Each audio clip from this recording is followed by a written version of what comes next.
Good morning আমার নতুন একটি ব্লগে তোমাদের সবাইকে অনেক অনেক স্বাগত জানাই।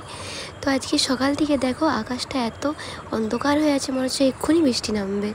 আর আজকে সৌরভ অফিসের সব কলিগরা আমাদের বাড়িতে আসবে লাঞ্চের জন্য। তো তাই জন্য এখন তাড়াতাড়ি করে আমি দেরি না করে রান্নাঘরে যাব। প্রথমে আমি বানিয়ে নেব পনিরের একটা তরকারি। তাই জন্য দেখো মিক্সির কৌটোর মধ্যে আদা, কাঁচা লঙ্কা, কিছুটা চারমগজ, কাজু বাদাম সব নিয়ে বেটে একটা মিহি পেস্ট তৈরি করে নিয়েছি। যেহেতু আজকে আমি চানার তরকারি বানাবো যারা ভেজ আছে তাদের জন্য, তো আমি চানাটা সেদ্ধ করতে দেওয়ার সময় তার সাথে আমি একটা আলু দিয়ে দেবো, তাহলে গ্রেভিটা কিন্তু খুব ভালো হবে। যেহেতু আমরা আর কিছুদিন পরে এখান থেকে চলে যাব, তাই আমরা দুজন ভেবেছি যে সৌরভের টিমে যে 10-12 জন আছে ওনাদেরকে আজকে লাঞ্চে ডাকবো, তাই জন্য একটু তাদের জন্য সামান্য আয়োজন করেছি। প্রথমে আমি পনিরটা বানিয়ে নেব। দেখো 4 প্যাকেট আমি পনির নিয়েছি। পনিরগুলোকে আমি ভালো করে কাটবো। আর এদিকে প্রেসার কুকারে চানা আর আলুটা সেদ্ধ হয়ে গেছে। এখন আমি ছুরি দিয়ে পনিরটাকে ভালো করে কেটে নেব। বেশি বড় বড় সাইজ করব না, মিডিয়াম সাইজ করব। আমার পনির খেতে অতটা ভালো লাগে না, তাই আমি বাড়িতে বেশি পনিরের তরকারি বানাইও না। কিন্তু আজকে যেহেতু সৌরভের অফিসের কলিগরা কেউ ভেজ খায়, তাদের জন্য তাই পনির করছি। বেশ অনেকটা কিন্তু পনির হয়ে গেছে দেখো। এরপরে আমি কিন্তু পনিরের তরকারিটা করে নেব।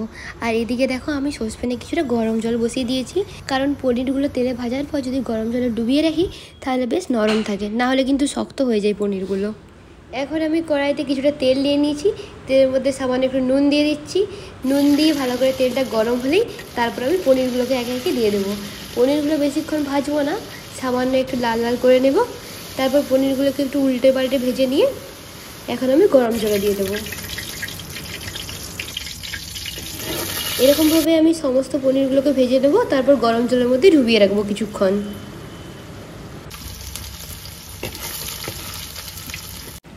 সব পনিরগুলো আমার ভাজা হয়ে গেছে, হালকা হালকা লাল লাল করে ভেজে নিয়েছি। এই যে দেখো এখন গরম জলে সব কিছু ডুবিয়ে রেখেছি, কিছুক্ষণ ডুবিয়ে রাখবো আগে। পনিরটা ভাজার পর যে তেলটা রয়ে গেছে তার সাথে আমি প্রায় 1.5 চামচের মতো ঘি দিয়ে দিয়েছি। আগে আমি মশলাটাকে কষে নেব। প্রথমে এই জন্য দেখো গোটা গরম মশলা দিয়ে দিচ্ছি, তেজপাতা, জিরে, একটা এলাচ, একটু দারচিনি আর একটা গোলমরিচ। এই ফোড়নটা বেশ ভালো করে একটা গন্ধ এলেই যে মশলাটা আমি আগের থেকে পেস্ট করে রেখেছিলাম সেই মশলাটাকে দিয়ে দিয়েছি। তারপর এবারে পরিমাণ মতো নুন আর সামান্য একটু কাশ্মীরি লঙ্কার গুঁড়ো দিয়ে ভালো করে এই মশলাটাকে কষবো। যেহেতু কাঁচা লঙ্কা দেওয়া আছে তাই আমি আর কোনো রকম এর মধ্যে গুঁড়ো লঙ্কা ব্যবহার করছি না।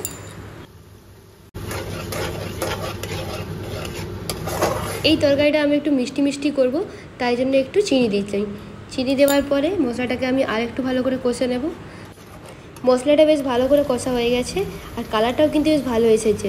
এখানে কিন্তু আমি কোনো রকম রান্নাটার মধ্যে হলুদ দিইনি, কিন্তু কাশ্মীরি লঙ্কা দেওয়ার জন্য কালারটা এত সুন্দর এসেছে।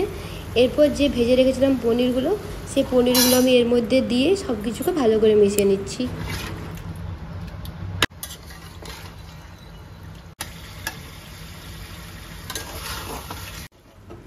দেখো মশলার সাথে পনিরটা দিয়ে বেশ ভালো করে কষে নিয়েছি। এরপরে আমি একটু আগে থেকে গরম করে রাখা দুধ এর মধ্যে দিয়ে দিচ্ছি। এই তরকারিটা দুধ দিয়ে করলে খেতে কিন্তু বেশ ভালো হয়। এরপর দুধ, পনির, মশলা সব কিছু আমি একসাথে ভালো করে মিশিয়ে নিচ্ছি।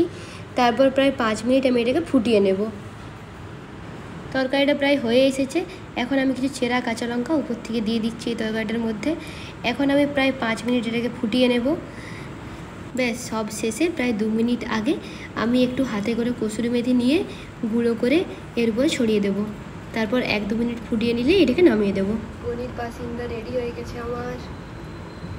এরপর যারা আসবে তারা খেয়ে বলবে কেমন হয়েছে।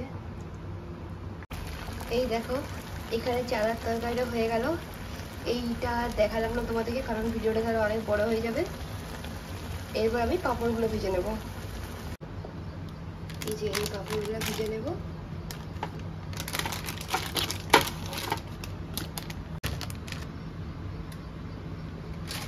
ছোট থেকে আমার বউ কতগুলো পাপড় হয়েছে দেখো। শুধু পাঁপড় হয়েছে কি সরি, পাপড়ের সাথে মটরের তরকারি, পনির, এই সরি এটা হচ্ছে চানার তরকারি আর এটা হচ্ছে পনিরের তরকারি। ওরে বাস এবার চিকেনটা করব। বলো কে আসবে আজকে? আমাদের না, আমার টিম মেম্বার অফিসের সবাই আসবে, মোটামুটি 10 জন আছে। তাহলে ওই জন্য এত সব রান্না হচ্ছে। এখন চিকেনটা হবে। কিছুজন ভেজ, কিছুজন নন ভেজ খাই, তাহলে ভেজের জন্য দুটো তরকারি হয়ে গেছে, আর নন ভেজের জন্য চিকেন করা হচ্ছে। তো এই দেখো আমার চিকেনটাও প্রায় কমপ্লিট হয়ে এসেছে, এগুলো শুধু আর একটু কষে ভালো করে তারপর জল দেবো। কালারটা দেখে মনে হচ্ছে তো ভালোই হয়েছে, এরপর যারা আছে তারা খেয়ে বলবে কেমন হয়েছে। তো ঘেমে চুড়ে পুরো আমি একাকার হয়ে গেছি। এখন আমি তাড়াতাড়ি করে চা টান করে ফ্রেশ হয়ে যাবো, কারণ 1:30টার দিকে ওরা সবাই চলে আসবে, এখন 1টা বাজছে। তো স্নান টান সেরে নিই, তারপর তোমাদের সাথে আবার দেখা হচ্ছে। দেখো আমি স্নান টান করে পুরো রেডি হয়ে গেছি, একটা 1 পিস পরে দিয়েছি। আর এই যে একবার এখানে সব কিছু গরম করছি, এখানে যে চানাটা, এখানে এই দেখাচ্ছি, এখানে এই দেখো চিকেন, এখানে আছে পনিরটা, এখানে আছে একটু ডাল, এখানে আছে ভাত। তো চলো এরপর সব কিছু গুছিয়ে নিই, কারণ ওরা সবাই চলে এসেছে, প্রায় নিচের মেন গেটে ঢুকছে। ঠিক আছে, এই যে ইনি হচ্ছেন সৌরভের অফিসের একজন কলিগ, সৌরভের প্রিয় একজন মানুষ। তো এখন এই মাত্র আমার যে কলিগ ছিল তারা খেয়ে গেল, এখন মোটামুটি বাজে 3:20। এবারে আমরা খাওয়া দাওয়া করবো।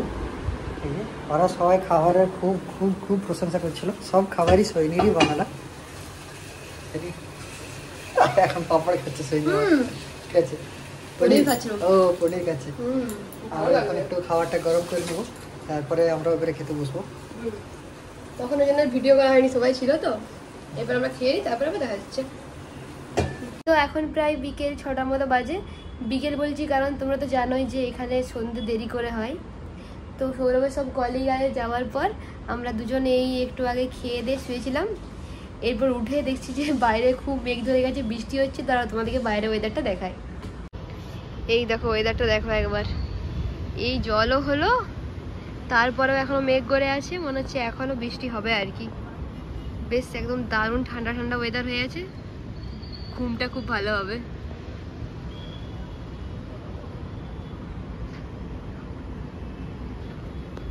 তো হ্যাঁ, সৌরভের অফিসে যারা কলিগ এসেছিল তারা আমার জন্য আমার একটা গিফট এনেছে।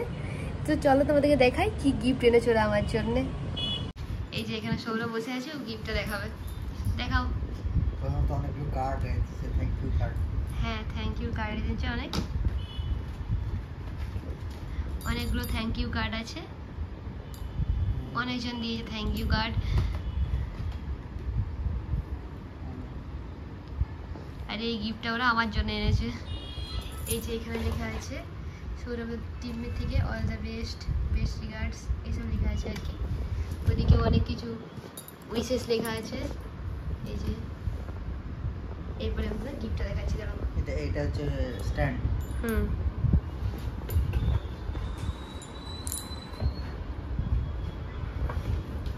এই ফুটবল। ফুটবল নয় না, ঠিক করে দেখাও। হ্যাঁ, একটু পিছন দিকে পিছাও, তাহলে দেখা যাবে ভালো করে। লাইটটা পিছন দিকে পিছাও। নাইট ল্যাম্প, হাত দিলেই কালার চেঞ্জ হবে। আমাকে বলে গেছে, কি বলে গেছে বলো? হ্যাঁ, যখন রাগ হয়ে যাবে তখন ইয়ে করবি, তখন রেড করে দিতে। তাহলে যেমন সৌরভ বুঝতে পারে আমার রাগ হয়েছে, আর যখন রাগ ঠিক হয়ে যাবে তখন আবার সবুজ গ্রিন করে দিতে। যতবার হাত দিয়ে ইয়ে করা হবে ততবারই এটা কালার চেঞ্জ হতে থাকবে। তাহলে আজকের মতো ব্লগটা এখানেই শেষ করছি। যদি তোমাদের ভিডিওটা ভালো লেগে থাকে তাহলে চ্যানেলটাকে অবশ্যই লাইক, শেয়ার আর সাবস্ক্রাইব করে দিও। দেখা হচ্ছে পরবর্তী ব্লগে, ততক্ষণের জন্য বাই বাই।